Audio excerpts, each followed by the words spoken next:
आज हम बात करेंगे कुछ और क्वेश्चंस की, इंग्लिश के क्वेश्चंस की। जैसे कि हम रीड इंग्लिश सेकंड लैंग्वेज जो है उसके बारे में बात कर रहे हैं। तो लेते हैं question number 1, complete the phrasal verb in the following sentence. ये क्वेश्चन फ्रेजल वर्ब्स का है। People have been complaining about the prices going dash every day. लोग जो है बढ़ती हुई कीमतों के बारे में, हर रोज़ बढ़ती हुई प्राइसेस के बारे में शिकायत कर रहे हैं। तो जब कोई चीज़ बढ़ती है, राइज करती है, तो इट गोज़ अप। ठीक, अब इसमें वर्ब तो ऑलरेडी उसने दे रखी है, गोइंग। आपको इनमें से ऑप्शन चूज करना है। तो एक फ्रेजल वर्ब है go up. Go up means to rise, बढ़ना, इंक्रीज होना, ऊपर की तरफ उठना। तो prices are going up, prices are going up means prices, कीमतें जो हैं वो बढ़ रही हैं। तो उसको लेकर के लोग they are complaining, they have been complaining. तो people have been complaining about the prices going up every day.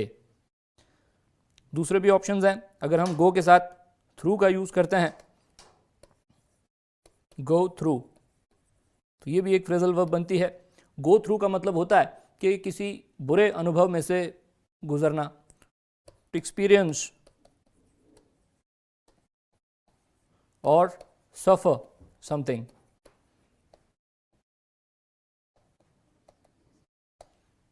इस सेंस में हम गो थ्रू का यूज कर सकते हैं, किसी बुरे अनुभव में से गुजर। जैसे you don't know what we have been going through।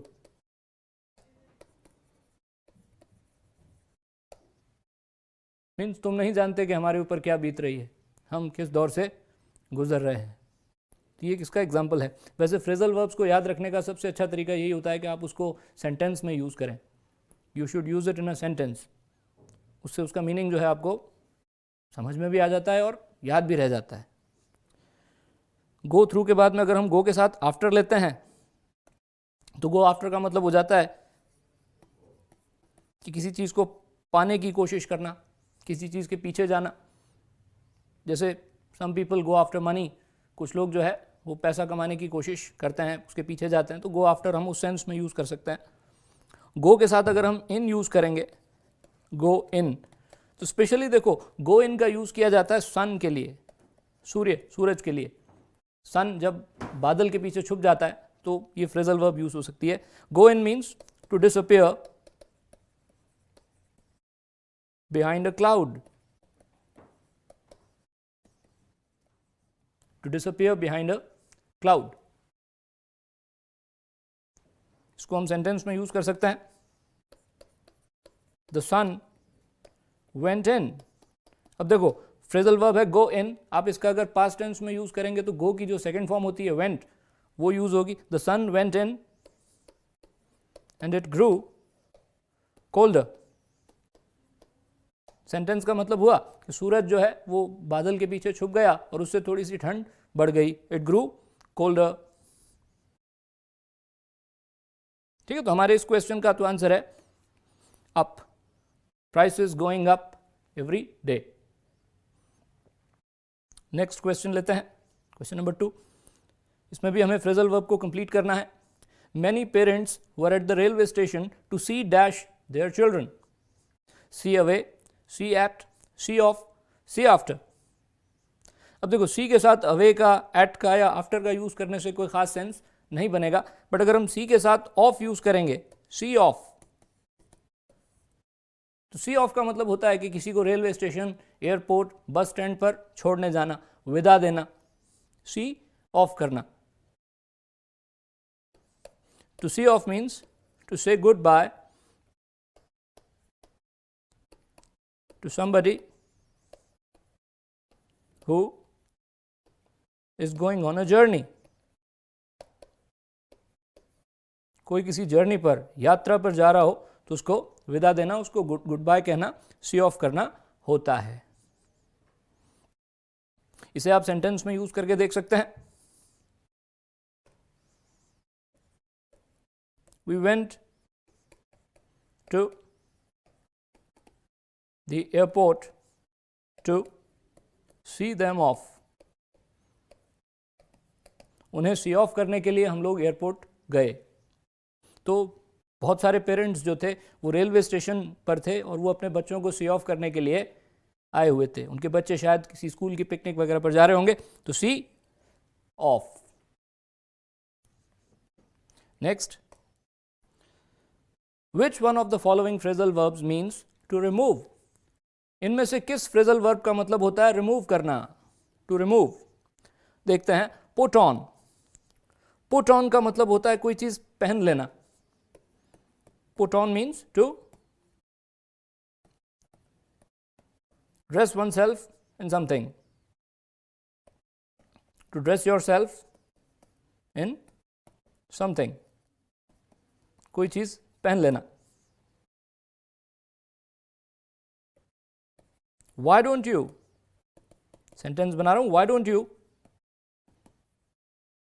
put your coat on?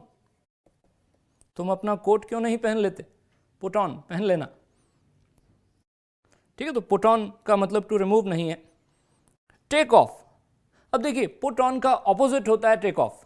Put on मतलब पहन लेना, टेक ऑफ मीन्स उतार देना, रिमूव करना। जैसे take your shoes off, take this coat of.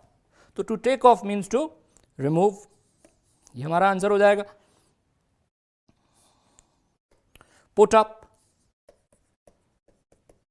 Put up, put up means to lift और hold something up.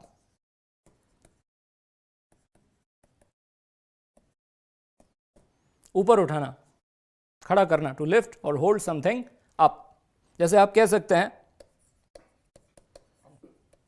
कि put your hand up if you know the answer.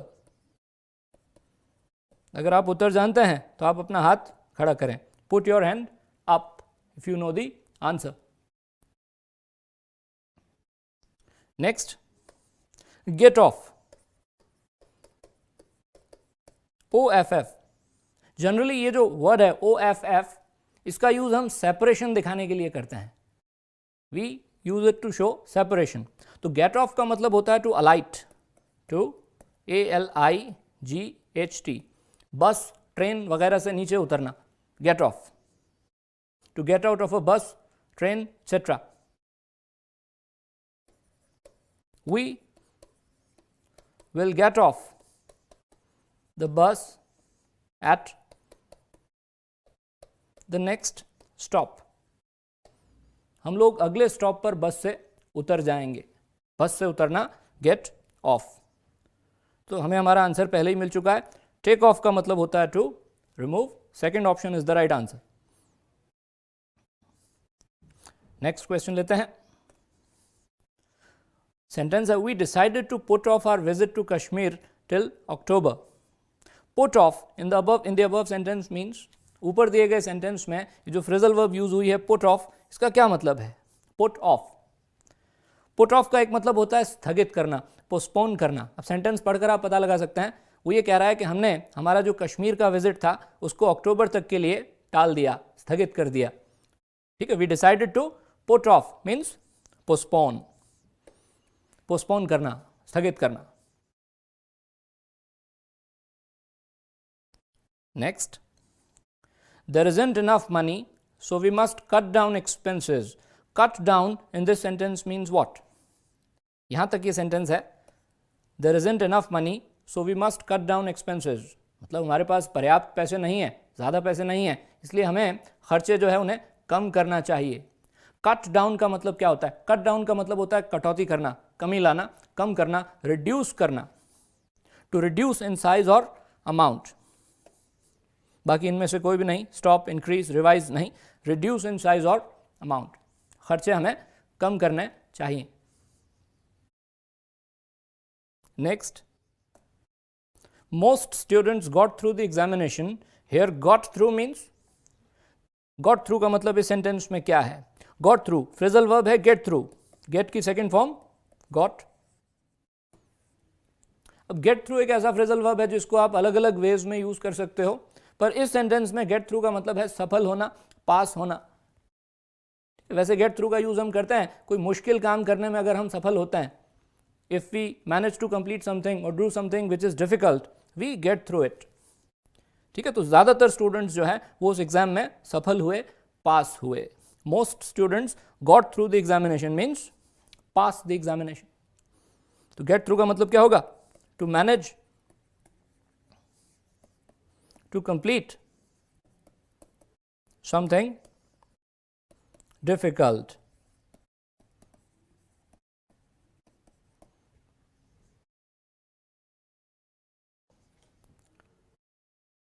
Next question. The wedding has been put off until December. The phrasal verb put off here means, इस sentence में भी आपसे पूछा गया है कि put off का क्या मतलब है. वेडिंग, शादी को दिसंबर तक के लिए स्थगित कर दिया गया है. तो put off का यहाँ भी मतलब postpone से है. The wedding has been postponed until December. Next.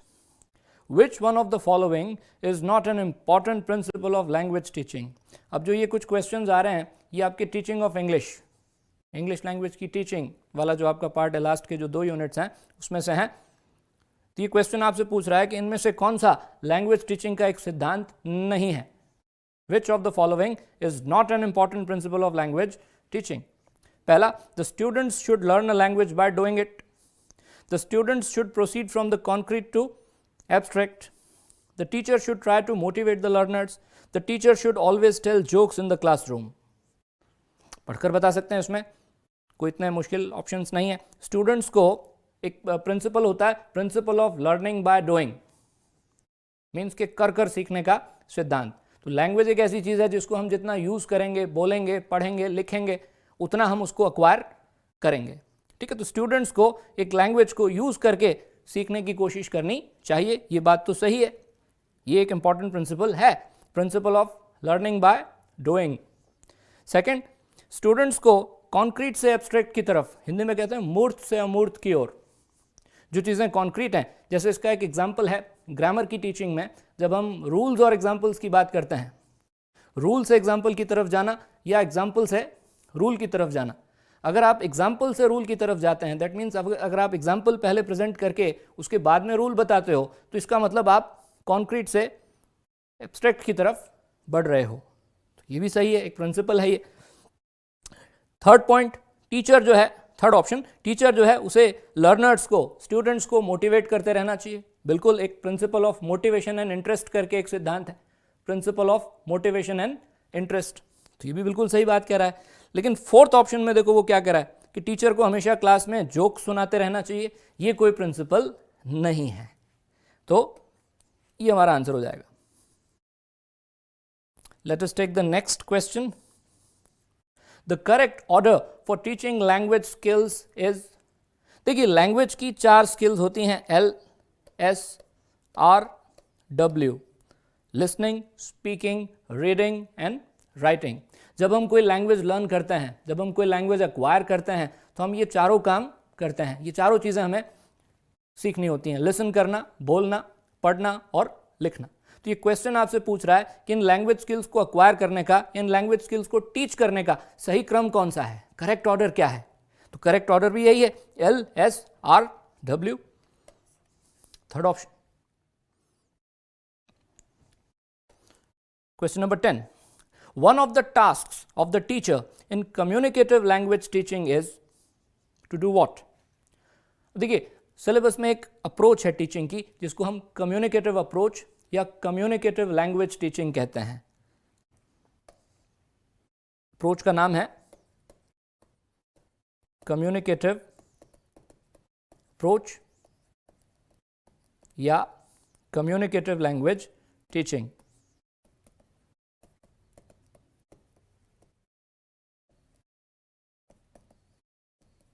आप इसे शॉर्ट में CLT कह सकते हैं, CLT. ये एक बहुत ही इंपॉर्टेंट अप्रोच है, काफ़ी ब्रॉड अप्रोच है जिसे लैंग्वेज टीचिंग के लिए यूज़ किया जाता है. ठीक है, तो इस अप्रोच में बहुत सारी ऐसी बातें हमें पढ़ने को, जानने को, बहुत सारे ऐसे प्रिंसिपल्स जो हैं वो हमें जानने को मिलते हैं अगर हम इस अप्रोच को स्टडी करते हैं. तो इस अप्रोच में टीचर का टास्क क्या होता है. क्वेश्चन आपसे क्या पूछ रहा है कि टीचर को जो टास्क दिए जाते हैं उनमें से कौन सा एक टास्क है इनमें से. पहला option collect information about the social background of the learners, जो लर्नर्स हैं उनका सोशल बैकग्राउंड, उनकी सामाजिक पृष्ठभूमि, उसके बारे में इंफॉर्मेशन कलेक्ट करना, इसका लैंग्वेज टीचिंग से कोई लेना देना नहीं है। Determine the language needs of the learners, learners की लैंग्वेज नीड्स को डिटर्मिन करना मीन्स ये पता लगाना कि जो लर्नर्स हैं उनकी नीड्स क्या हैं, वो कहाँ प्रॉब्लम फेस करते हैं, एग्जैक्टली उन्हें क्या चाहिए। This is one of the tasks, ये टीचर्स के टास्क्स में से एक है। तीसरा option, provide suitable classrooms to the learners, send progress reports to the learners parents. ये काम भी करने होते हैं, लेकिन जो इंपॉर्टेंट टास्क है, जो मतलब CLT में जिसके बारे में बात की जाती है, वो ये है। तो जो सेकंड ऑप्शन है वो आपका राइट आंसर है।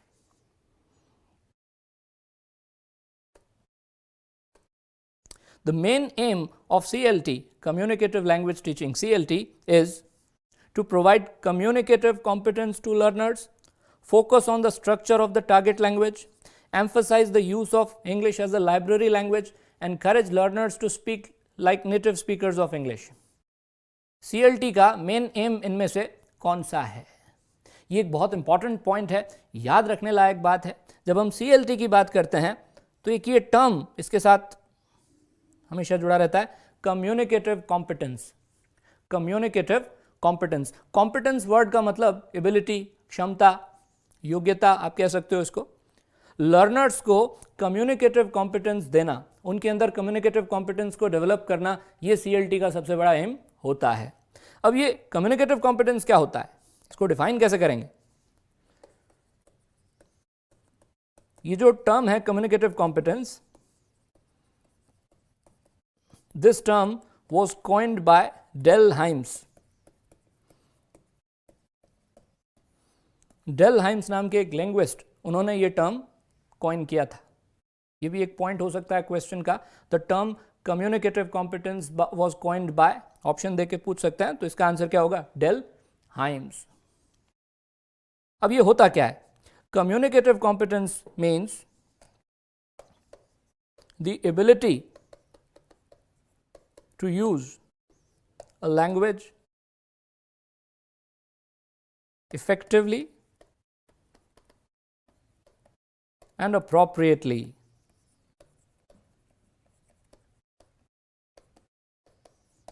किसी लैंग्वेज को अगर हम इफेक्टिवली और अप्रोप्रिएटली यूज कर सकते हैं तो वो जो एबिलिटी है उसे हम कम्युनिकेटिव कॉम्पिटेंस कहेंगे, मतलब पूरी तरह से उस भाषा का यूज कर पाना। अब देखिए, कम्युनिकेटिव कॉम्पिटेंस के 4 एस्पेक्ट्स होते हैं, या आप ये कह सकते हैं कि कम्युनिकेटिव कॉम्पिटेंस के 4 पार्ट्स होते हैं। इस पर पहले एक बार क्वेश्चन आ चुका है।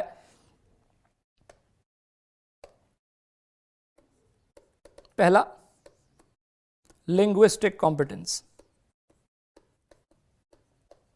दूसरा, सोशो लिंग्विस्टिक कॉम्पिटेंस।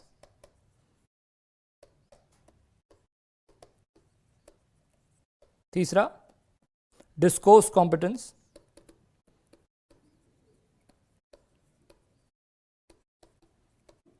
और चौथा, स्ट्रेटेजिक कॉम्पिटेंस।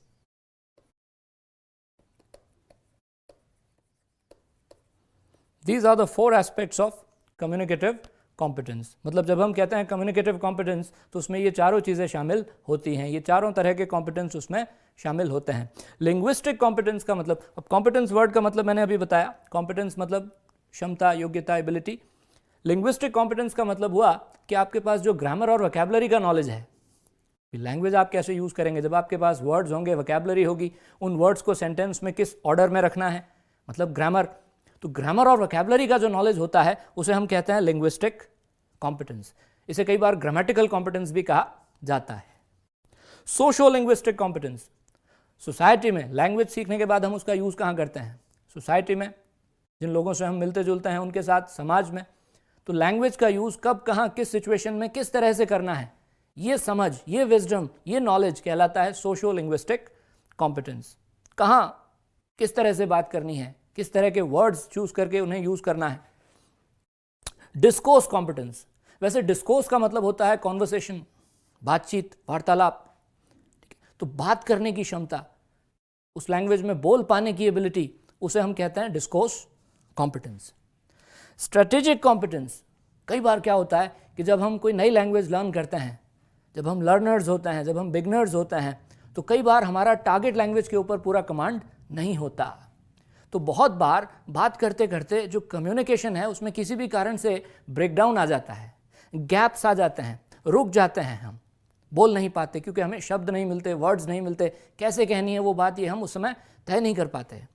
तो अपने कम्युनिकेशन को, अपनी बात को संभालने का जो टैलेंट है, जो कॉम्पिटेंस है, जो एबिलिटी है, उसको कहा जाता है स्ट्रेटेजिक कॉम्पिटेंस। जब हम लैंग्वेज सीखते हैं तो लर्निंग स्टेज में ये प्रॉब्लम आती है। तो ये 4 तरह के कॉम्पिटेंस किसके उसमें आते हैं, कम्युनिकेटिव कॉम्पिटेंस के ये एस्पेक्ट्स हैं, उसके ये 4 पार्ट्स हैं, याद रखेंगे। तो ये क्वेश्चन जो है फर्स्ट ऑप्शन इसका राइट आंसर है। The main aim of CLT is to provide communicative competence to learners. Next question,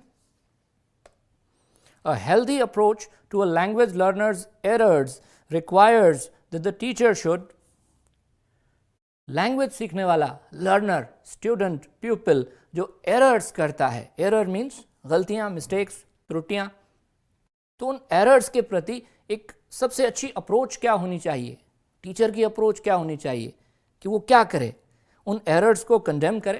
condemn करना मीन्स क्रिटिसाइज करना, बुराई करना, स्टूडेंट को कहना कि तुमने ये गलती क्यों की, बहुत गलत काम किया तुमने, बिल्कुल नहीं, this is not the right approach.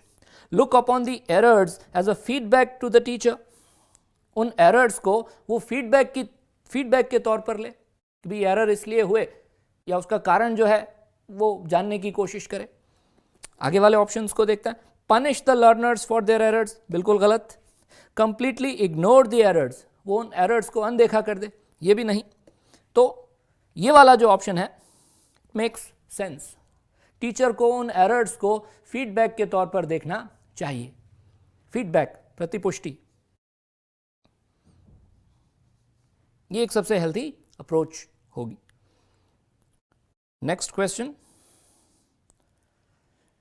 All the dialogues in a drama contain the thoughts and feelings of, ये क्वेश्चन आपका लिटरेचर में से है। ड्रामा, नाटक, ड्रामा, प्ले में बोले जाने वाले जो डायलॉग्स होते हैं वो किसके थॉट्स को और किसकी फीलिंग्स को एक्सप्रेस करते हैं, कैरेक्टर्स की, ऑथर के, ऑडियंस के या डायरेक्टर के। जाहिर है कैरेक्टर्स, ड्रामा में जो कैरेक्टर्स होते हैं, जो पात्र होते हैं, वो क्या सोचते हैं, उनकी क्या फीलिंग्स हैं, उनके क्या थॉट्स हैं, वो हमें पता चलता है उनके डायलॉग्स को सुनकर। तो the dialogues in a drama contain the thoughts and feelings of the characters.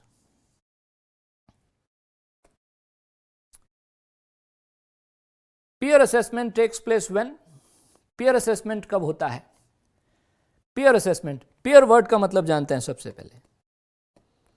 वैसे पीयर वर्ड का मतलब होता है आपके हम उम्र लोग, आपके समकक्ष लोग, आपकी ही क्लास को बिलोंग करने वाले लोग। जैसे अगर आप स्टूडेंट हैं तो आपके जो क्लासमेट्स हैं वो आपके पीयर्स हैं, ठीक है। पीयर असेसमेंट कब होता है? पीयर असेसमेंट तब होता है जब किसी स्टूडेंट का काम किसी स्टूडेंट के द्वारा जांचा जाए।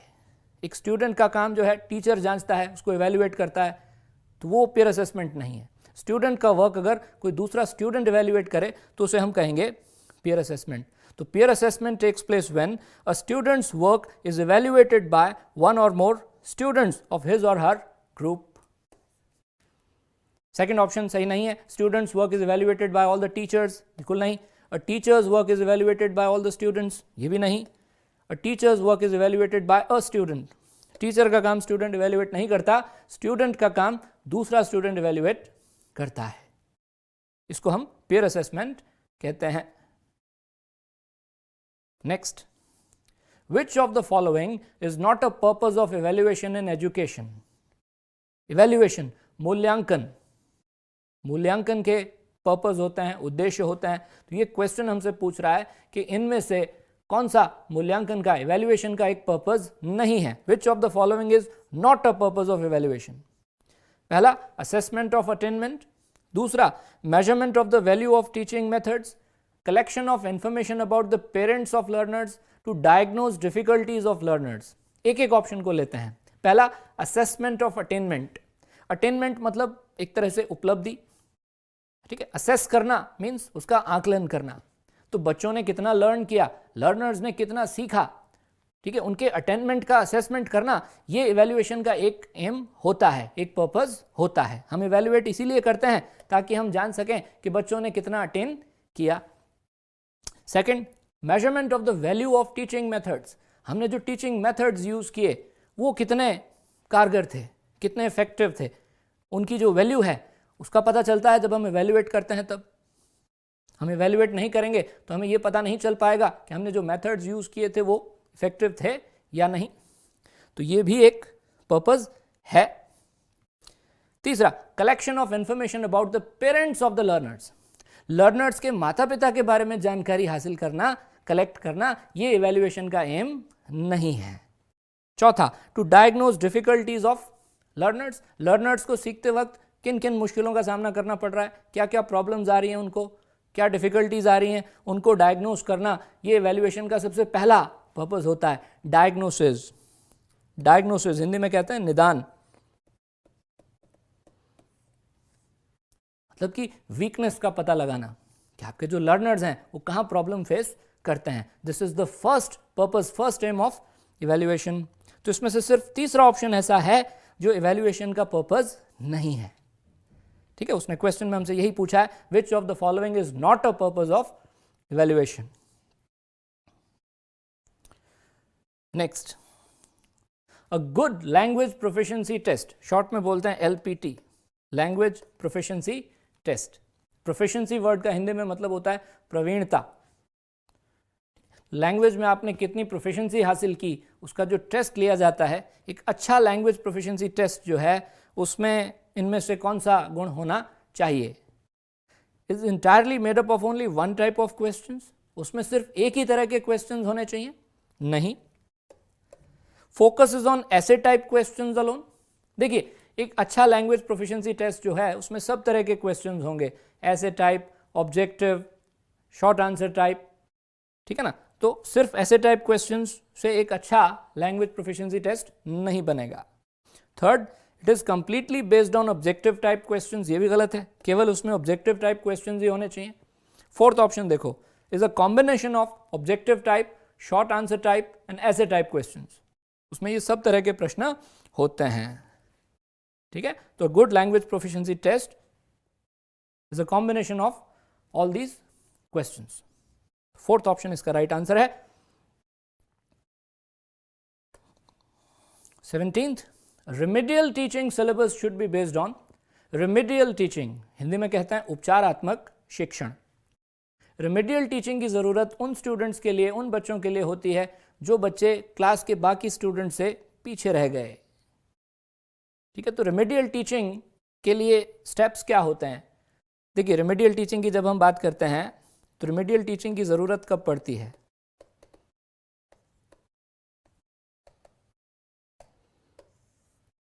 रिमेडियल टीचिंग सारे स्टूडेंट्स के लिए नहीं होती, रिमेडियल टीचिंग स्लो लर्नर्स के लिए होती है। स्लो लर्नर्स या आप उन्हें वीक स्टूडेंट्स कह सकते हैं, जिनके लर्न करने की रफ्तार बाकी वाले स्टूडेंट से कम हो। तो सबसे पहले क्या होगा, सबसे पहले जो हमारा रेगुलर जो इवैल्यूएशन होता है, जो एग्ज़ाम वगैरह हम लेते रहते हैं, इवैल्यूएशन से हम ये पता लगा लेते हैं कि क्लास में कितने स्टूडेंट्स ऐसे हैं जिन्हें हम स्लो लर्नर्स कह सकते हैं। उन्हें आइडेंटिफाई करने के बाद, स्लो लर्नर्स को आइडेंटिफाई करने के बाद उनका एक डायग्नोस्टिक टेस्ट लिया जाता है, डायग्नोस्टिक टेस्ट। उस डायग्नोस्टिक टेस्ट का रिजल्ट देखने के बाद हम ये पता लगा लेते हैं, जान लेते हैं कि इन स्टूडेंट्स की एग्जैक्टली प्रॉब्लम क्या है। उसके बाद हम उनके लिए एक रेमेडियल कोर्स तैयार करते हैं और बाद में उनकी रेमेडियल टीचिंग होती है। तो मेनली रेमेडियल टीचिंग में जो स्टेप्स हमें फॉलो करने होते हैं वो ये हैं। पहला, identifying slow learners through evaluation. Evaluation के जरिए स्लो लर्नर्स की पहचान करना, उन स्लो लर्नर्स को एक डायग्नोस्टिक टेस्ट देना डायग्नोस्टिक टेस्ट जो है एक स्पेशल टाइप का टेस्ट होता है जिसमें हमें स्टूडेंट्स की स्पेसिफिक वीकनेस और उनकी स्पेसिफिक स्ट्रेंथ्स का पता लग जाता है। हमें पता चल जाता है कि उनकी स्ट्रेंथ्स क्या हैं और उनकी वीकनेस क्या है। उसके बाद में हम उन बच्चों के लिए रेमेडियल कोर्स तैयार करते हैं, जिसे आप रेमेडियल इंस्ट्रक्शन या रेमेडियल कोर्स कह सकते हो, और फिर उसके बाद में होती है रेमेडियल टीचिंग।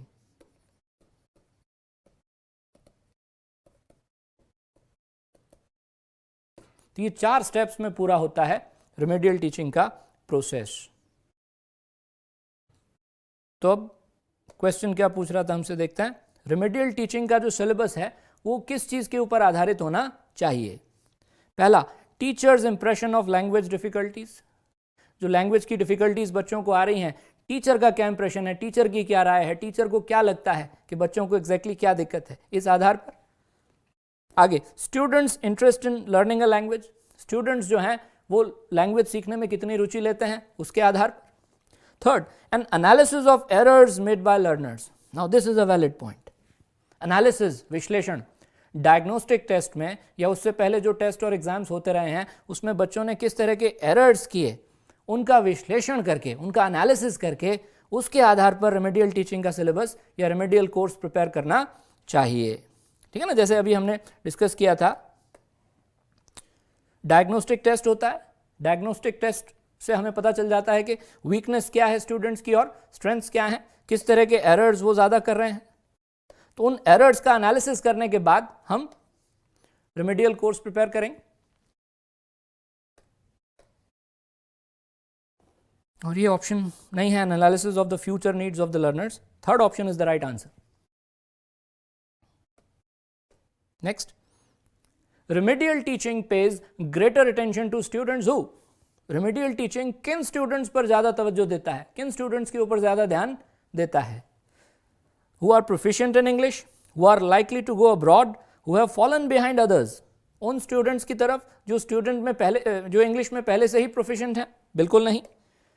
जिनके विदेश जाने की संभावना है, बिल्कुल नहीं।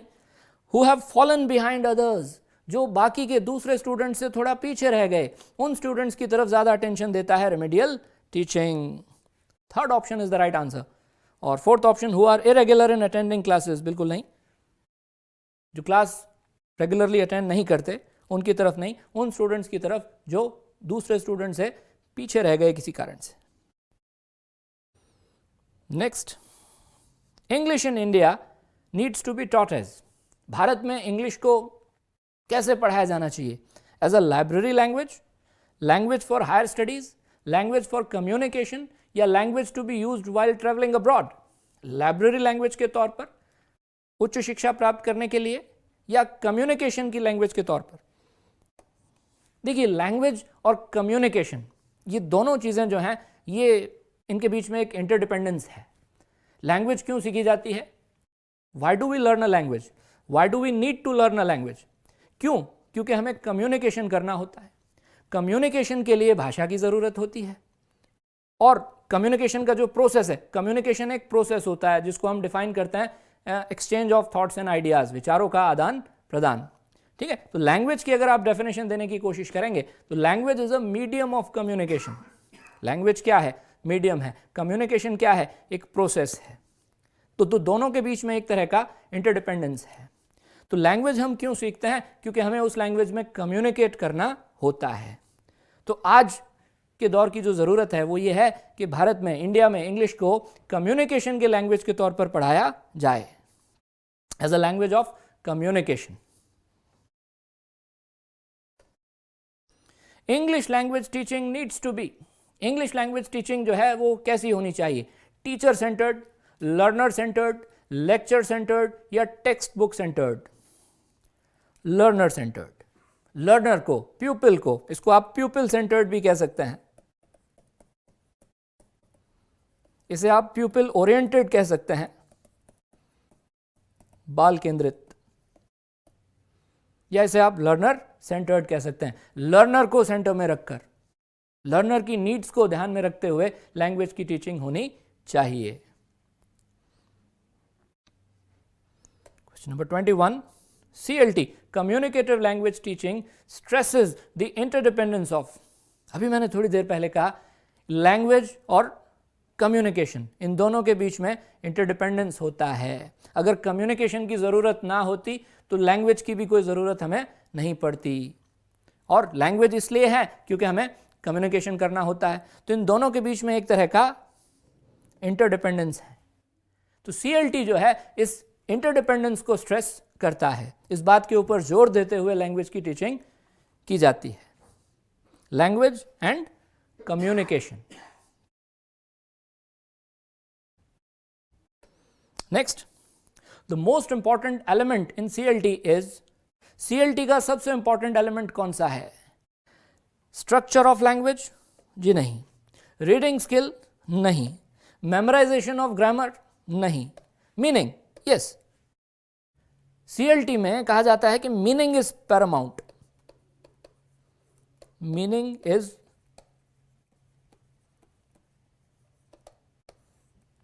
मीनिंग को सबसे ऊपर रखकर ग्रामर को, स्ट्रक्चर्स को, ग्रामर के रूल्स को, मदर टंग को, ट्रांसलेशन को बीच में रखकर नहीं, मीनिंग को सबसे ऊपर रखकर टीचिंग की जाती है। तो सबसे इंपॉर्टेंट एलिमेंट कौन सा हुआ CLT में?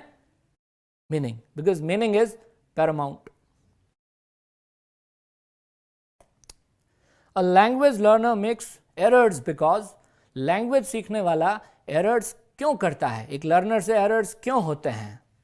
Language learner has acquired only partial knowledge of the language, उसको लैंग्वेज का आधा अधूरा, पार्शियल का मतलब नॉट कंप्लीट, उसको लैंग्वेज का पूरा नॉलेज नहीं होता, इसलिए language learner has acquired complete knowledge of the language, उसने लैंग्वेज का पूरा नॉलेज अक्वायर कर लिया है, इसलिए ये तो नहीं जमता। अगर पूरा नॉलेज उसने अक्वायर कर लिया तो वो एरर्स क्यों करेगा?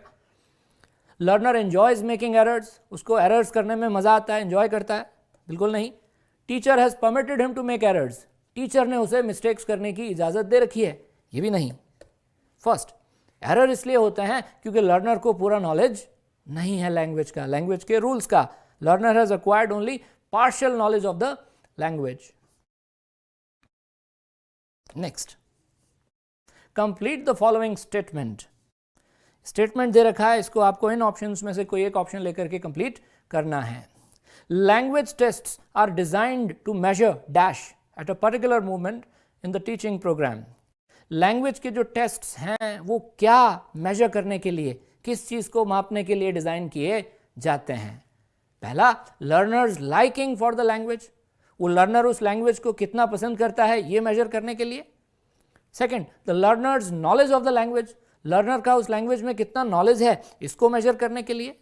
तीसरा, the teachers knowledge of the language, teacher को कितना नॉलेज है इसे मेजर करने के लिए। या fourth, the learners attitude towards the language, उस लैंग्वेज के प्रति, उस लैंग्वेज को लेकर लर्नर का क्या एटीट्यूड है इसको मेजर करने के लिए। नॉलेज, लैंग्वेज टेस्ट इसलिए होते हैं ताकि लर्नर का एक पर्टिकुलर मोमेंट पर टीचिंग प्रोग्राम के दौरान कितना नॉलेज है। तो second option is the right answer.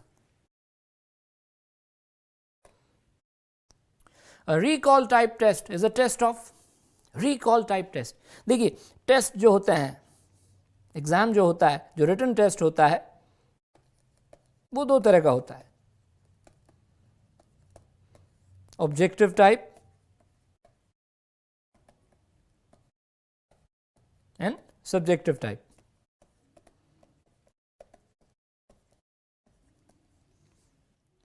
Subjective type में तो फिर वो ऐसे टाइप और शॉर्ट आंसर टाइप क्वेश्चंस आते हैं, ऐसे टाइप क्वेश्चंस और short answer type questions. Objective type test जो होता है उसमें रिकॉल टाइप और रिकॉग्निशन टाइप, मेनली ये दो तरह के सवाल डाले जाते हैं, रिकॉल टाइप क्वेश्चंस और रिकॉग्निशन टाइप क्वेश्चंस। रिकॉल करना, रिकॉल करना इसका मतलब अपनी मेमोरी पर, अपनी याददाश्त पर जोर देकर कोई चीज़ याद करके फिर बताना, रिकॉल करना। जैसे अगर हम स्टूडेंट को कोई क्वेश्चन पूछ करके एक वर्ड में उसे आंसर देने को कहें और उसके सामने कोई ऑप्शंस ना रखें तो स्टूडेंट वो आंसर कहाँ से लाएगा? अपनी मेमोरी से। स्टूडेंट से हम क्वेश्चन पूछें और उससे हम कहेंगे 2 या 3 वर्ड्स में इसका आंसर दो और उसके सामने हम कोई ऑप्शंस ना रखें, तो स्टूडेंट वो आंसर कहाँ से लाएगा? अपनी मेमोरी से।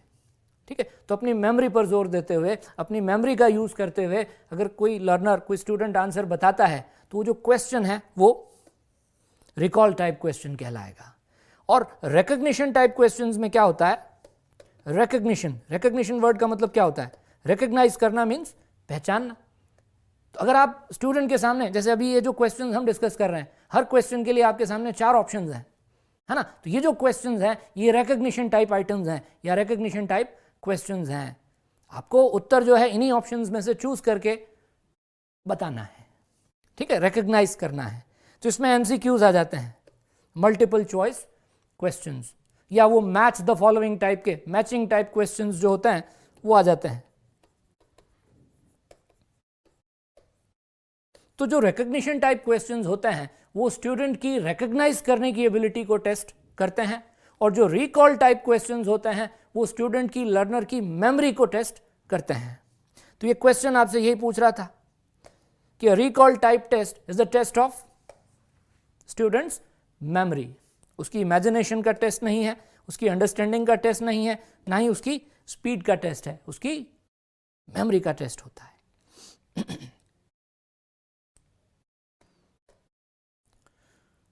Question number 26, the purpose of remedial teaching is, इनमें से रेमेडियल टीचिंग का उद्देश्य कौन सा है? Introduce new language items. पहले तो देखो लैंग्वेज आइटम्स क्या होते हैं। लैंग्वेज आइटम्स का मतलब लैंग्वेज पढ़ाते समय हम जो भी चीज़ इंपार्ट करते हैं, जैसे वर्ड्स, जैसे स्ट्रक्चर्स, जैसे ग्रामर के रूल्स, स्पेलिंग्स वगैरह, ये सब क्या हैं? They are all language items. अगर आपने क्लास में अपने स्टूडेंट्स को 8 या 10 नए वर्ड्स सिखाए तो जो वर्ड्स थे वो आपके लैंग्वेज आइटम्स थे। तो रेमेडियल टीचिंग में क्या नए लैंग्वेज आइटम्स सिखाए जाते हैं? नहीं, रेमेडियल टीचिंग में वही चीज़ें जो हैं वो एक अलग तरीके से दोबारा सिखाई जाती हैं जो पहले स्टूडेंट्स ने ठीक से नहीं सीखी थी। Test recently taught items, remedial teaching test नहीं होता है। Teach again the language items not properly learned, वो लैंग्वेज आइटम्स जो बच्चों ने ठीक से पहले लर्न नहीं किए थे, उन्हीं लैंग्वेज आइटम्स को दोबारा सिखाना, ये होता है रेमेडियल टीचिंग का purpose. Teach again the language items not properly learned. Teach again the language items already learned, अब जो ऑलरेडी लर्न कर चुके हैं बच्चे उन्हें दोबारा सिखाने की क्या जरूरत?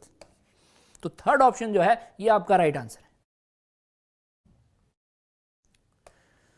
ELT किसका एब्रिविएशन है? ELT stands for English language teaching. English language teaching, ELT।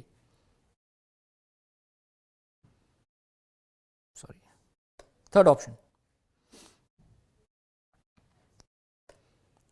Question number 28, which of the following is not true about communicative approach. अब कम्युनिकेटिव अप्रोच कहें आप उसे या CLT कहें, एक ही बात है। इनमें से कौन सी बात है जो CLT के बारे में सही नहीं है? पहला, it aims at producing effective communicative competence in learners. ये तो हमने अभी डिस्कस किया था थोड़ी देर पहले। CLT का तो एम ही क्या होता है? लर्नर्स के अंदर कम्युनिकेटिव कॉम्पिटेंस को डेवलप करना। तो ये तो ट्रू है। The teacher is a facilitator in language acquisitions. देखिए CLT में टीचर का जो रोल होता है वो एक फैसिलिटेटर का होता है, facilitator. Now what does the word facilitator mean? Facilitator वो होता है जो आपके लिए फैसिलिटेट करे, मीन सुविधा पैदा करे, सुविधा देने वाला। तो CLT में याद रखेंगे टीचर का जो रोल है वो एक फैसिलिटेटर का होता है। ये क्वेश्चन का पॉइंट बन सकता है, the role of a teacher is that of a facilitator. तो ये भी सही है। All the 4 skills are equally treated. CLT में इन चारों स्किल्स पर बराबर तवज्जो दी जाती है। कौन सी 4 स्किल्स? LSRW। फोर्थ ऑप्शन क्या कह रहा है? More importance is given to mother tongue. CLT में जो नेटिव लैंग्वेज है, जो मातृभाषा है, जो मदर टंग है, उस पर उसको ज्यादा इंपॉर्टेंस दिया जाता है। ये गलत है। तो this statement is not true about CLT। ऊपर वाले तीनों पॉइंट्स CLT के बारे में बिल्कुल सही कहे गए, लेकिन फोर्थ पॉइंट में जो बात कही है वो सही नहीं है। It is not true. Which of the following is not a technique of evaluation? इनमें से इवैल्यूएशन की टेक्निक कौन सी नहीं है? इवैल्यूएशन, मूल्यांकन। देखिए इवैल्यूएशन की टेक्निक्स जो होती हैं दो तरह की होती हैं, क्वालिटेटिव टेक्निक्स और क्वांटिटेटिव टेक्निक्स।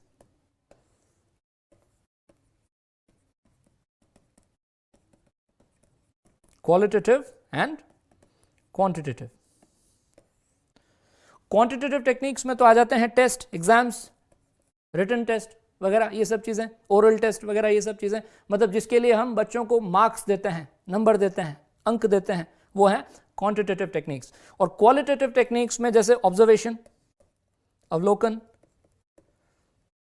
स्टूडेंट्स को ऑब्जर्व करते रहना, उनके बिहेवियर को देखते रहना, स्टडी करते रहना, ये भी एक इवैल्यूएशन की टेक्निक होती है। तो उसने आपसे क्वेश्चन पूछा है कि इनमें से कौन सी इवैल्यूएशन की टेक्निक नहीं है। Let us go back to the question. Imitation, achievement test, observation, oral test. देखिए अचीवमेंट टेस्ट तो उसमें आ गया क्वांटिटेटिव टेक्निक में, ओरल टेस्ट भी उसमें आ गया, और ऑब्जर्वेशन जो है वो एक क्वालिटेटिव टेक्निक होती है इवैल्यूएशन की। तो इमिटेशन जो है, ये इमिटेशन मतलब नकल करना, ठीक, इमिटेशन जो है इवैल्यूएट करने की कोई टेक्निक नहीं है। इमिटेशन जो है लैंग्वेज को लर्न करने का एक तरीका है। Language is learn through imitation. Next, which of the following statements is true? इनमें से कौन सा स्टेटमेंट सही है? पहला, writing skills should be developed before oral skills. देखिए 4 स्किल्स होती हैं, L, S, R, W। तो ये जो सीक्वेंस है, ये जो ऑर्डर है, ये जो क्रम है, इसमें S पहले और W बाद में है, यानी पहले लिसनिंग और स्पीकिंग, फिर बाद में रीडिंग और राइटिंग। तो ये पॉइंट जो बात कह रहा है वो गलत है। ये पॉइंट आपसे कह रहा है कि राइटिंग स्किल्स को ओरल स्किल से पहले डेवलप करना चाहिए। ओरल स्किल्स कौन सी होती हैं? ओरल, मौखिक, बोलने वाली, है ना? तो this is wrong, this is not true. Target language should not be used at all. Target language किसे कहते हैं?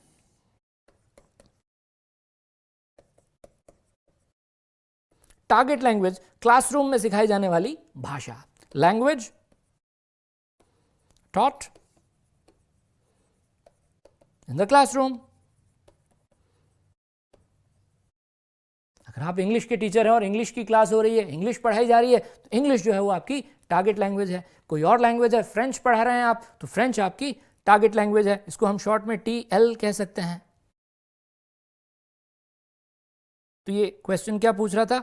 ऑप्शन क्या था? Target language should not be used at all. Target language का बिल्कुल यूज होना ही नहीं चाहिए, है ना? ये तो गलत बात हो जाएगी। अगर आप टारगेट लैंग्वेज का यूज नहीं करेंगे तो आप टारगेट लैंग्वेज सिखाएंगे कैसे? ये भी सही नहीं है। Second language should not be taught at all. Second language नहीं सिखाई जानी चाहिए, ये भी गलत है। Fourth option, only carefully selected and graded material should be taught to the students. Students के सामने वही मटेरियल ले जाना चाहिए जो सिलेक्टेड हो और ग्रेडेड हो। आपने पढ़ा होगा, एक प्रिंसिपल है, principle of selection and gradation. Principle of selection and gradation.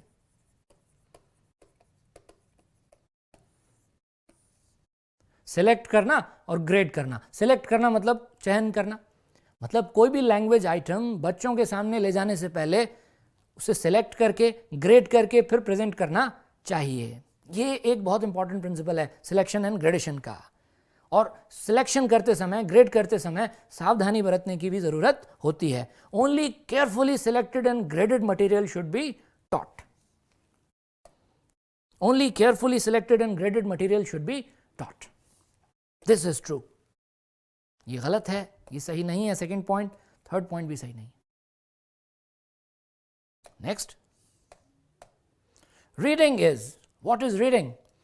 First, the ability to use oral language appropriately and effectively, merely the ability to pronounce words, recognizing the letters of the English alphabet, yeah, the ability to comprehend and interpret text at the age and grade appropriate level. Reading का मतलब क्या है? क्या सिर्फ भाषा को बोल पाने की क्षमता? नहीं। merely the ability to pronounce words, सिर्फ वर्ड्स को प्रोनाउंस कर पाने की एबिलिटी, उनका उच्चारण कर पाने की एबिलिटी, ये रीडिंग है? नहीं है। recognizing the letters, इंग्लिश का जो अल्फ़ाबेट है ABCD Z तक, जिसमें 26 लेटर्स होते हैं, तो सिर्फ लेटर्स की पहचान कर लेना, क्या ये रीडिंग है? ये भी नहीं है। चौथा ऑप्शन देखो क्या कह रहा है, ability to comprehend. Comprehend means understand, समझना। इंटरप्रेट करना मतलब उसका सही मतलब निकालना, ठीक है ना। तो टेक्स्ट को पढ़कर उसका सही अर्थ निकालने की जो एबिलिटी है, उम्र के हिसाब से, ग्रेड के हिसाब से, कौन सी क्लास में है बच्चा, उसकी एज क्या है, ठीक है, ये जो एबिलिटी है इसको कहते हैं रीडिंग। जो पढ़ा वो समझ में आना चाहिए, उसका सही मतलब भी निकालना उसको आना चाहिए। Fourth option is the right answer.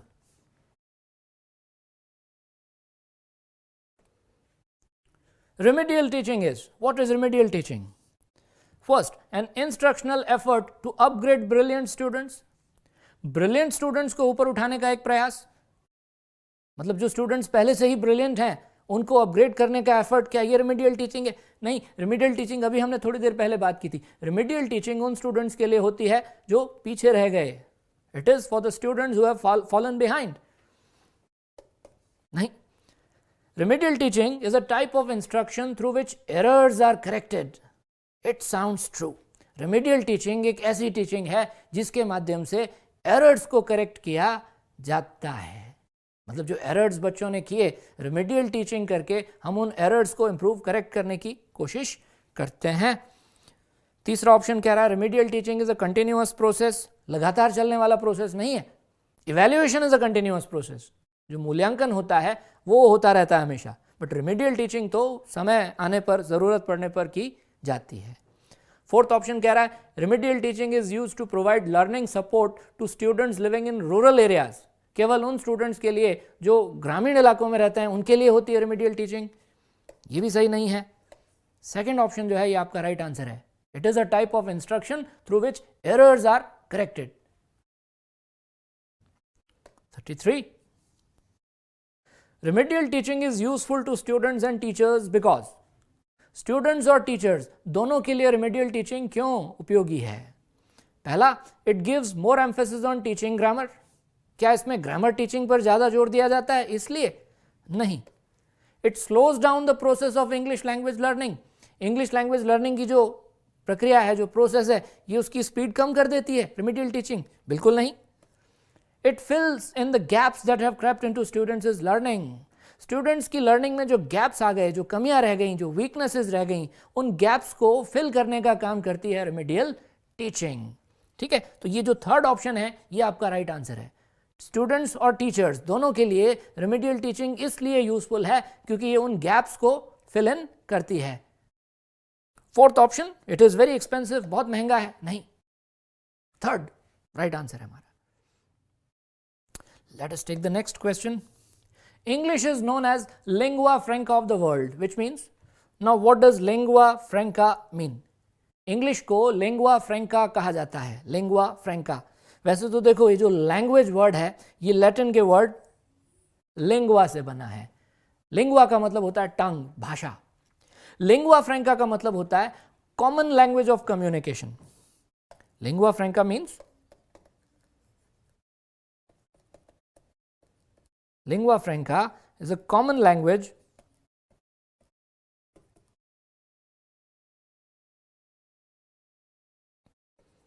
of communication between speakers of different languages.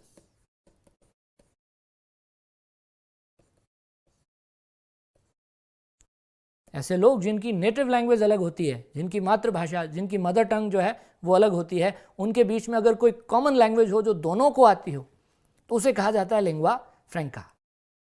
जैसे किसी को हिंदी आती है, किसी को फ्रेंच आती है, तो दोनों लोग आपस में तब तक बात नहीं कर पाएंगे जब तक या तो वो एक दूसरे की भाषा ना सीख लें या उन्हें एक ऐसी लैंग्वेज आती हो जो दोनों के बीच में कॉमन हो, है ना। तो वर्ल्ड में, दुनिया में, विश्व में लिंग्वा फ्रैंका का काम कौन करता है? English.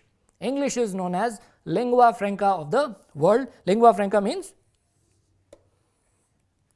common language of communication between speakers of different languages. Question ने क्या पूछा? Lingua franca का मतलब क्या है? It is a language used for communication among people of different mother tongues.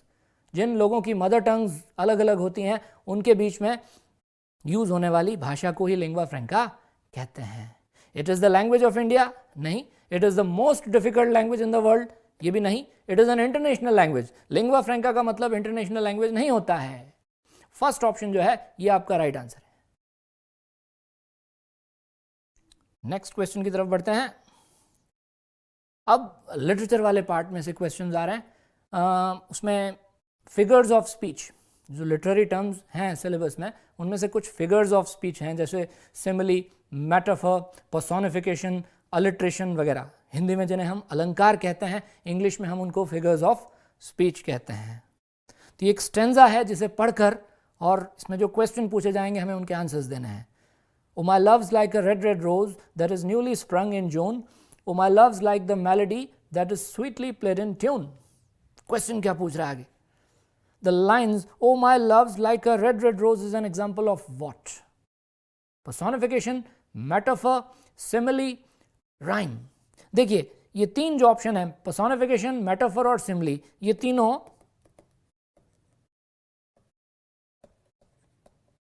Figures of speech हैं, अलंकार हैं, जबकि राइम जो है वो एक पोएटिक डिवाइस है. अब इनमें से ये सिमली, ये किस तरह का फिगर ऑफ स्पीच होता है? सिमली एक तरह का कंपैरिजन होता है.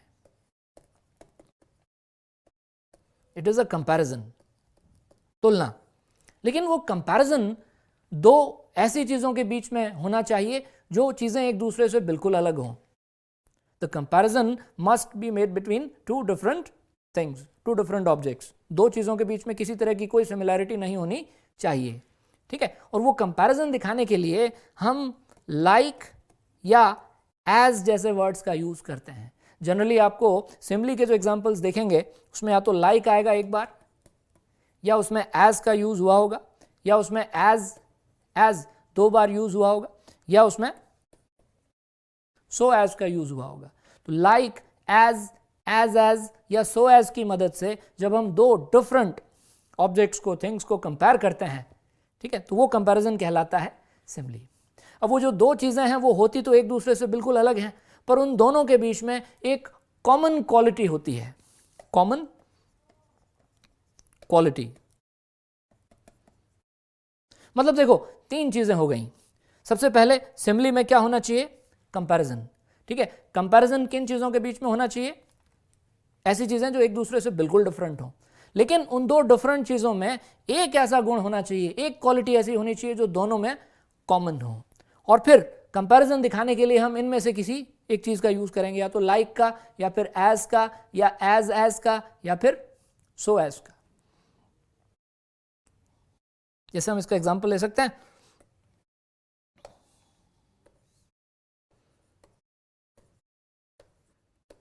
Her eyes are like diamonds. उसकी आंखें डायमंड्स की तरह, डायमंड्स के जैसी हैं.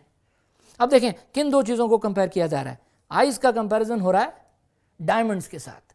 अब यूं अगर देखा जाए तो आइज और डायमंड्स में किसी तरह की कोई समानता, कोई सिमिलैरिटी नहीं है. ठीक है. लेकिन डायमंड्स जिस तरह से चमकते हैं उसकी आंखें भी वैसे ही चमकती होंगी, इसलिए कहा गया कि her eyes are like diamonds. और कंपैरिजन करने के लिए यहां लाइक का यूज हुआ. तो ये जो लाइन है, this line is an example of simile. ये सिमिली का एक एग्जाम्पल है. ठीक है. तो क्वेश्चन की तरफ चलते हैं. My love is like a red red rose. इसमें पोएट ने अपने लव की तुलना किसी रेड रोज से की है. अब लव और रोज ये दो बिल्कुल अलग चीजें हो गई. ठीक है. पोएट को दोनों में कोई कॉमन क्वालिटी दिखाई दी होगी तभी उसने ये कंपैरिजन किया, और कंपैरिजन के लिए पोएट ने लाइक का यूज किया. तो this is an example of simile. ये सिमिली का एक एग्जाम्पल है. We can find an example of alliteration in the above lines. in ऊपर जो लाइंस थी इनमें alliteration का उदाहरण, alliteration का एग्जाम्पल कहाँ मिलता है? alliteration क्या होता है? हिंदी में एक होता है अनुप्रास, एक अलंकार है अनुप्रास. इंग्लिश में उसी चीज को हम alliteration कहते हैं. alliteration is the repetition of the same consonant sound, the same consonant sound. Sounds जो होते हैं दो तरह के होते हैं, vowels और कॉन्सोनेंट्स, स्वर और व्यंजन। तो अगर किसी पोयम की लाइन में एक ही कॉन्सोनेंट साउंड रिपीट होता जा रहा है, वो भी वर्ड्स के बिगनिंग में, वर्ड्स की शुरुआत में, तो वो जो फिगर ऑफ स्पीच है उसको हम कहेंगे अलिट्रेशन। जैसे कि देखो, रेड रेड रोज, इसमें ये र का साउंड 3 बार रिपीट हुआ। Red red rose is an example of alliteration. Alliteration को आइडेंटिफाई करना इतना मुश्किल नहीं होता है, पढ़कर हम लाइन को बता देते हैं कि ये अलिट्रेशन का एग्जाम्पल है। तो रेड रेड रोज। कभी कभी क्वेश्चन में वो डेफिनेशन पूछ लेता है, जैसे इसमें तो फिगर ऑफ स्पीच को आइडेंटिफाई करने को कहा गया है, पर कई बार थ्योरेटिकल क्वेश्चन आ जाता है जिसमें हमसे पूछ लेते हैं कि अलिट्रेशन को डिफाइन करो, इनमें से अलिट्रेशन की डेफिनेशन कौन सी है।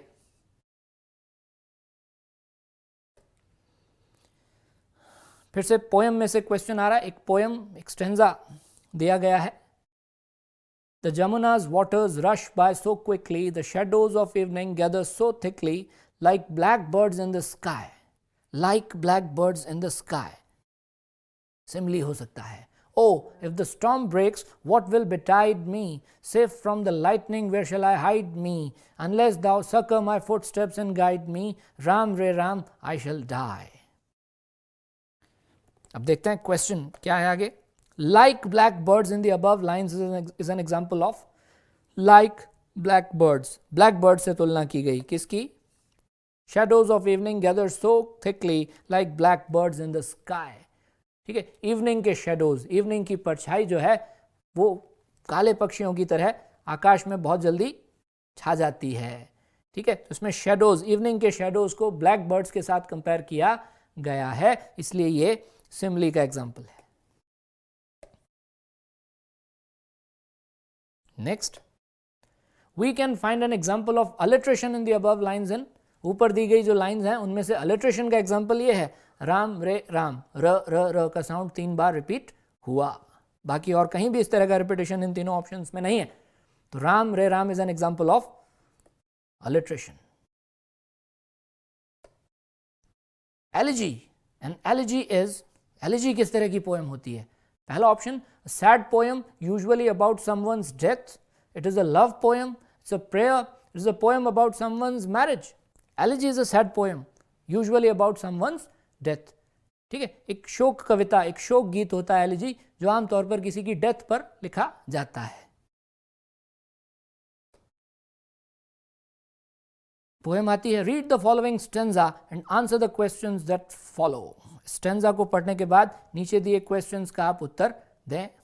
Silence hath bound the with her fatal chain, neglected, mute, desolate art thou, like ruined monument on desert plain. Maybe my mortal wakened once again, harp of my country, let me strike the strain. Like ruined monument on desert plain is an example of. देखिए, simile को identify करना कई बार इसलिए आसान हो जाता है क्योंकि उसमें हमें इन वर्ड्स की मदद मिल जाती है, लाइक की, एज की, सो एज की, एज की. तो कई बार हम उस लाइन को ठीक तरह से अगर मान लीजिए नहीं समझ पाते तो हम एक अंदाज़ा ज़रूर लगा लेते हैं कि हाँ ये सिमिली का एग्जाम्पल हो सकता है. तो वापस चलते हैं पोएम में, कहाँ आया था ये? Like ruined monument on desert plain. This is an example of simile. Which one of the following phrases gives us an example of alliteration? इनमें से alliteration का उदाहरण, alliteration का example कौन सा है? Harp of my country, strike the strain with a fatal chain, desolate art thou. Strike the strain, strike the strain. ठीक है, कई बार क्या होता है कि जो वर्ड्स होते हैं वो सक्सेसिवली सारे एक साथ नहीं होते, बीच में गैप भी आ जाता है, मतलब बीच में कोई दूसरा वर्ड आ जाता है, फिर अगला वर्ड जो है वो उस कॉन्सोनेंट साउंड से स्टार्ट होता है, तो उसे भी हम अलिट्रेशन ही मानेंगे. Sonnet usually contains how many lines? Sonnet में कितनी लाइन्स होती हैं? 14 लाइन्स. सोनेट की तो डेफिनेशन यही है, sonnet is a poem of 14 lines. Again poem आती है एक, I have seen dawn and sunset on moors and windy hills, coming in solemn beauty like slow old tunes of Spain. I have seen the Lady April bringing the daffodils, bringing the springing grass and the soft warm April rain. I have heard the song of the blossoms and the old chant of the sea, and seen strange lands from under the arched white sails of ships. But the loveliest things of beauty God ever has showed to me are her voice and her hair and eyes and the dear red curve of her lips. अब पीछे जो questions हैं को देखते हैं. Like slow old tunes of Spain is an example of simile. देखिए इसमें कहाँ आया था ये वाला part. Coming in solemn beauty like slow old tunes of Spain. Question number 44. Ships of line 6 rhymes with Spain of line number 2, lips of line number 8, sea of line number 5 या daffodils of line number 3. Line number 6 में एक word use हुआ है ships. अब ये ships word जो है किसके साथ राइम करता है. राइम, देखिए राइम जो है वो एक पोएटिक डिवाइस है. राइमिंग वर्ड्स वो होते हैं जिनका वॉवल और कॉन्सोनेंट साउंड जो है वो एक दूसरे से मैच होता है. जैसे लिप्स, सिप्स, ये दोनों राइमिंग वर्ड्स हैं. Rain, main, Spain. तो इस तरह के वर्ड्स जब पोएम की लाइन के एंड में आते हैं, जैसे मान लीजिए कि किसी पोएम की फर्स्ट लाइन का लास्ट वर्ड है रेन और उसी पोएम की सेकंड लाइन का लास्ट वर्ड है मेन, तो हम ये कहेंगे कि लाइन नंबर 1 जो है वो लाइन नंबर 2 के साथ राइम करती है. ठीक है. एक चीज होती है जिसको राइम स्कीम कहा जाता है. Rhyme scheme. जैसे कि फर्स्ट लाइन का लास्ट वर्ड था हिल्स, तो हिल्स इसके साथ हम एक लेटर इसको दे देते हैं ए. अब देखिए हिल्स, फिल्स, मिल्स, डेफोडिल्स, इस तरह के वर्ड्स जहां जहां आते रहेंगे वहां हम उसके साथ ए लिखते रहेंगे. लाइन नंबर 2 का लास्ट वर्ड है स्पेन. ये जो साउंड है, ये जो साउंड आ रहा है यहाँ पर, ये हिल्स वाले साउंड से बिल्कुल अलग है, इसलिए हमें इसको एक नया लेटर देना पड़ेगा बी. थर्ड लाइन का लास्ट वर्ड है डेफोडिल्स. डिल्स, हिल्स, राइम बन रही है तो इसको वापस आप लेटर दे दीजिए ए.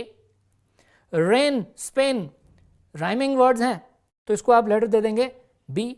ये हो गया ए बी ए बी. आगे आएंगे तो जो फिफ्थ लाइन है उसका लास्ट वर्ड है सी. ये साउंड बिल्कुल नया है, ऊपर वाले दोनों साउंड से अलग है, तो इसको हमें एक नया लेटर देना पड़ेगा सी. नेक्स्ट लाइन का लास्ट वर्ड है शिप्स. ये वाला जो साउंड है ये भी ऊपर वाले साउंड से बिल्कुल अलग है, डिफरेंट है, तो इसको हमें फिर एक बार एक नया लेटर देना पड़ेगा डी. नेक्स्ट लाइन का लास्ट वर्ड है मी. मी और सी, इनको हम कह सकते हैं कि ये राइमिंग वर्ड्स हैं सी. और फिर लास्ट लाइन जो है एट्थ लाइन, लिप्स और शिप्स, ये आपस में राइम करते हुए वर्ड्स हैं तो डी, है ना. तो ये ए बी सी डी, इस चीज को हम कहेंगे कि ये इस पोएम की राइम स्कीम है. Rhyme scheme.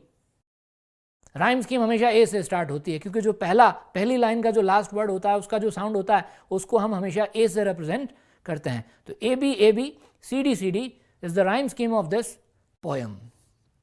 ठीक है. वो क्वेश्चन आपसे पूछ रहा था कि लाइन नंबर 6 का जो शिप्स है वो किसके साथ राइम करता है, तो लाइन नंबर 8 के लिप्स के साथ. Ships of the line number 6 rhymes with lips of line number 8. Second option is the right answer. इसके बाद में last question, question number 45. The use of old in old chant of the sea tells us that इस poem में एक line में एक phrase आया है ओल्ड चैंट ऑफ द सी. इस फ्रेज का क्या मतलब है? चैंट का मतलब आप सॉन्ग से ले सकते हो, गीत, गाना, सॉन्ग. ठीक है. समुद्र का, सी का वो पुराना सॉन्ग जो कि एक लंबे समय से गाया जा रहा है. तो पहला option, the chant was popular in the past. क्या वो चैंट भूतकाल में पॉपुलर था? नहीं, ऐसा इसका मतलब नहीं. The sea is no longer young. जो सी है, जो समुद्र है, वो अब यंग नहीं रहा. या third, the chant has been there for a long time. Yes, the chant has been there for a long time, मतलब वो एक लंबे समय से वो एक सॉन्ग गाया जाता रहा है. थर्ड ऑप्शन जो है वो आपका राइट आंसर है. The sea has been singing an old song, ये नहीं. 3. तो आज हमने वैरायटी ऑफ क्वेश्चंस जो है उसके बारे में बात की. बहुत सारे क्वेश्चंस लिए, तरह तरह के लिटरेचर के, ग्रामर के, टीचिंग ऑफ इंग्लिश के क्वेश्चंस थे, फ्रेजल वर्ब के क्वेश्चंस थे. आई होप आपने अच्छी तरह से सुनी होंगी सारी बातें. Thank you very much. Click on the subscribe button to subscribe to our channel. Press the bell icon on the YouTube app and never miss another update.